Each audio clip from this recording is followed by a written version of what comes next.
Of course, we know that after an initial immune series, many vaccines require a booster. Sometimes 6 months later, sometimes years later, to really extend the durability of that immune response. When we first rolled out the COVID-19 vaccines, obviously we were really intent on getting as many people fully vaccinated as possible. So the intervals between the first 2 doses were short, 3 to 4 weeks.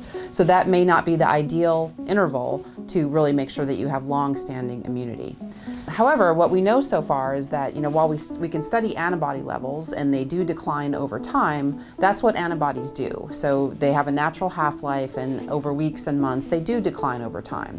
But what we can't measure very easily is those underlying memory T cells, memory B cells that are lying dormant, but they really are intended to last your entire life. And and they're circulating at very low levels, and as soon as you're exposed to that disease again, they start to ramp up their response and start to make new antibodies. So I think just the fact that we're seeing antibodies decline over time does certainly not mean that you're not still protected.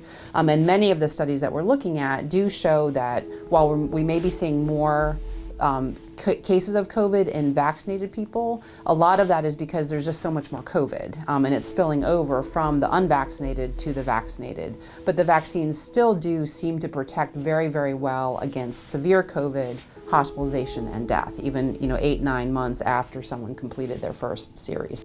In terms of ending the pandemic, the focus really needs to be on getting more first doses into people than it is boosting everybody who's already been vaccinated, because that's really what's happening. The majority of cases, the majority of hospitalizations, the vast majority of deaths are happening in that unvaccinated population. So we really shouldn't let ourselves be distracted by all this talk about boosters for people who wanted the vaccine right away and got it, and now want a third dose, when we really need to focus on getting more of the population protected, not just in the US but globally, because we're not all going to be protected until we get more people vaccinated.